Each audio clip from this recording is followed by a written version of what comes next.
Halo guys, kembali lagi bersama gue Fadil Sukaiti. Sorry banget nih, baru muncul karena di bulan ini gue banyak banget kegiatan.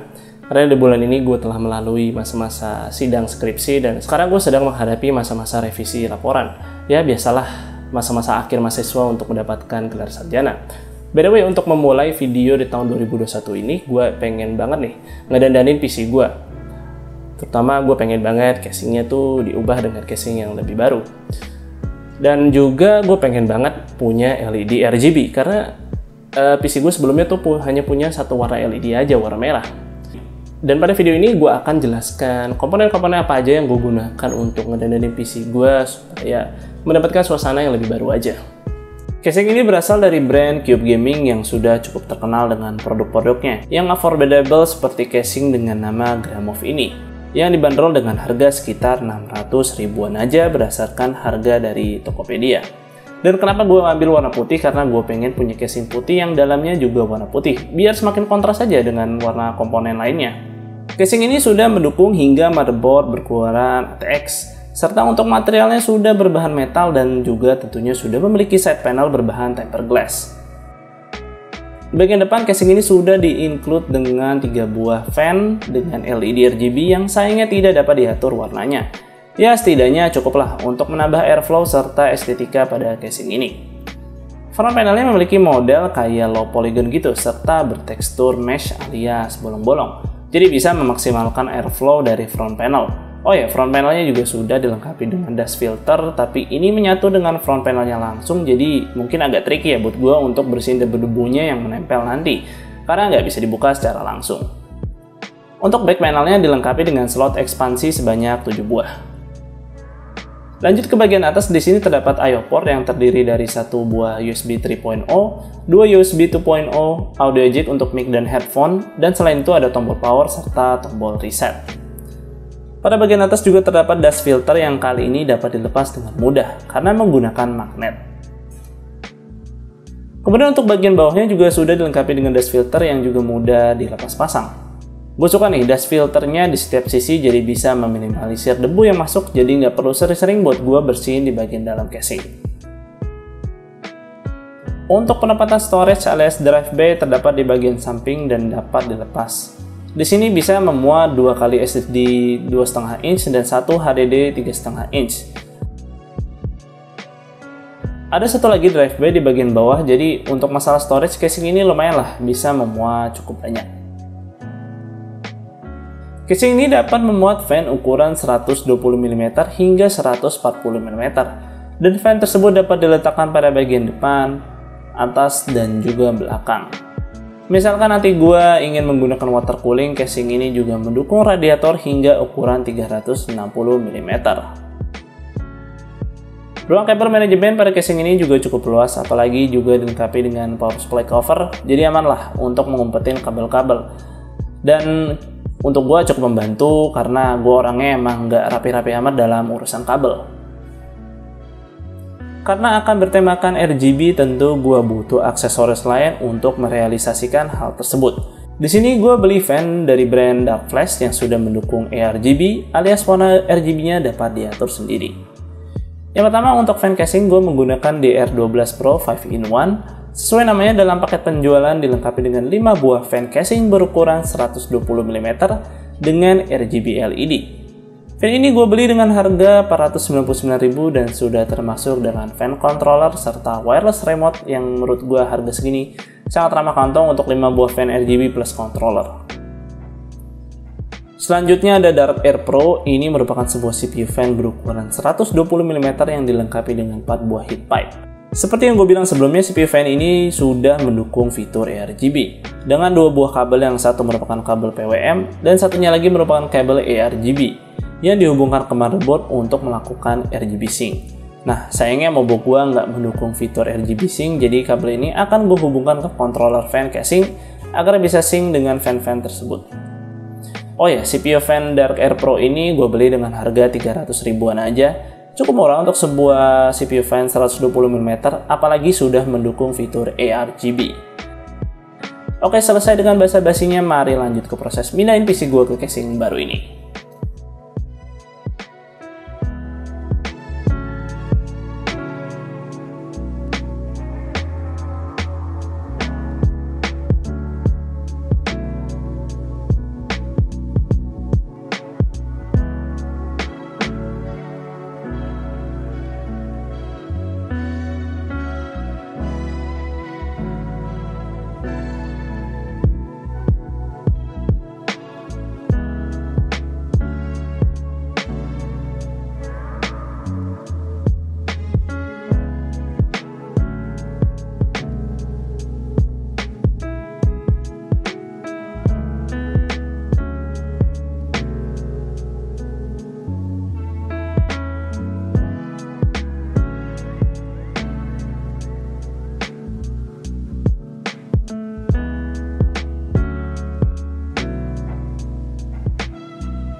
Setelah pakai casing baru, gue merasa seperti PC gue jadi lebih fresh kayak seperti baru dirakit dan memberikan suasana baru.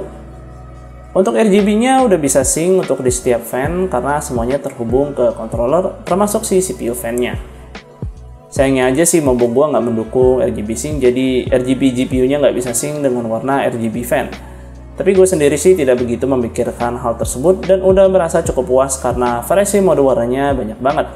Dan gue udah pencetin terus tombol mode warnanya, selalu aja ketemu mode warna baru. Gue sendiri pun juga nggak tahu nih ada berapa mode warnanya karena nggak ada habisnya. Ya walaupun memang ada beberapa mode yang memang mirip-mirip sih. Tombol pada remote-nya bisa gue bilang sih cukup mudah dipahami dan nggak banyak juga sih tombol-tombolnya.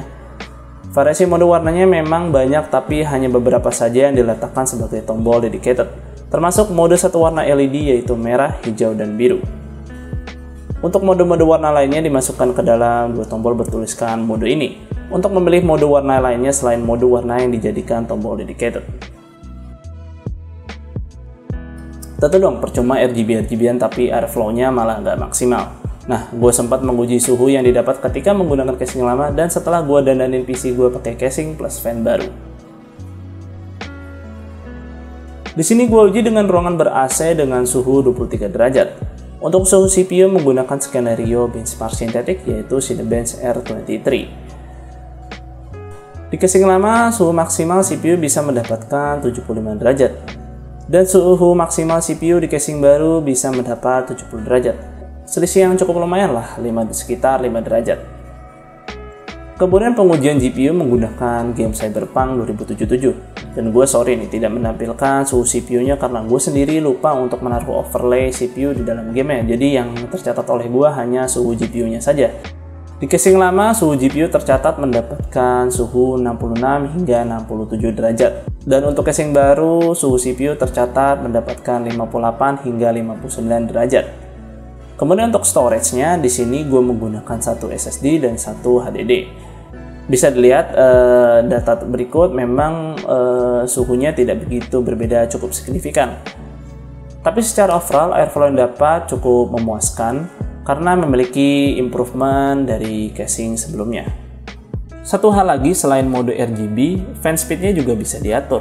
Ya walaupun agak terbatas hanya dua mode saja, fan speed tinggi dengan lebih noise atau fan speed rendah dengan minim noise. Tapi gue sendiri sih tidak merasa fan-nya berisik sekalipun gue set di fan speed tertinggi. Nah, jika kalian tertarik dan ingin menjadikan build ini sebagai referensi, seluruh link pembelian dan harga komponen yang gue pakai gue taruh di deskripsi. Oke guys, gitu dulu untuk videonya kali ini. Semoga video ini bermanfaat buat kalian. Seperti biasa, jika kalian berkenan, like dan share video ini. Dan jangan lupa subscribe channel gue jika kalian nggak mau ketinggalan konten dari gue. Dan silahkan follow channel Suka IT di Instagram dengan nama @suka_IT. Dan gue Fadil dari Suka IT pamit undur diri. See you on the next video.